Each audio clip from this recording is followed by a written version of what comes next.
జనరల్గా fire బ్రిగేడ్ని base చేసుకొని తీసే మూవీస్ చాలా రేర్గా వస్తుంటాయి. మన తెలుగులో అయితే నాకు గుర్తున్న లాస్ట్ మూవీ జిల్లే అనుకుంటా.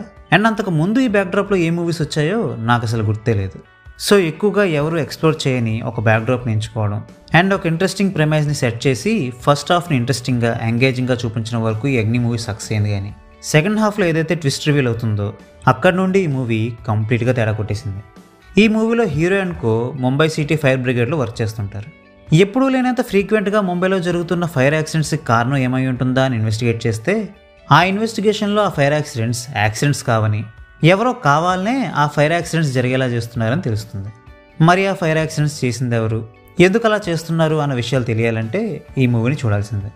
సినిమాలో చూపించిన ఫైర్ యాక్సిడెంట్ సీన్స్ ఒక టైం వరకు ఇంట్రెస్టింగ్గా సాగే స్క్రీన్ ప్లే ఈ మూవీకి పాజిటివ్ పాయింట్స్ కాగా, ఈ మూవీలో విలన్ ఏ పర్పస్ కోసం అయితే ఫైర్ యాక్సిడెంట్స్ క్రియేట్ చేస్తున్నాడో ఆ పర్పస్ చాలా స్టూపిడ్గా అండ్ సిల్లీగా అనిపిస్తుంది. అండ్ అదే ఈ మూవీకి మేజర్ డ్రాబ్యాక్గా మారింది. ఈ సినిమా డ్యూరేషన్ 2 hours.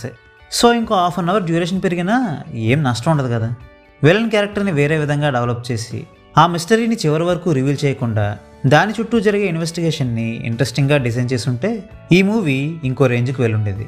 కానీ ఈ మూవీని ఆ డైరెక్షన్లో తీసుకెళ్లకుండా ఏదో అర్జెంటుగా చుట్టేసి అవతల పారేయాలన్నట్టుగా ఈ మూవీని ఎండ్ చేయడం వల్ల నేనైతే ఈ మూవీని మీకు రికమెండ్ చేయను. ఒకవేళ ఈ మూవీలో ఉన్న మెరిట్స్ కోసం ఈ మూవీని మీరు చూడాలనుకుంటే ఈ మూవీ ప్రైమ్ వీడియోలో హిందీ ఆడియోతో స్ట్రీమ్ అవుతుంది. సో మీకు కుదిరినప్పుడు ఈ మూవీని చూసి మీకేమనిపించిందో కామెంట్ చేసి చెప్పండి. So that's a wrap on this video. ఈ వీడియో మీకు నచ్చితే వీడియోని లైక్ చేసి మరిన్ని మూవీ రివ్యూస్ కోసం ఛానల్కి సబ్స్క్రైబ్ చేసుకోండి. We will meet you next video. Thanks for watching.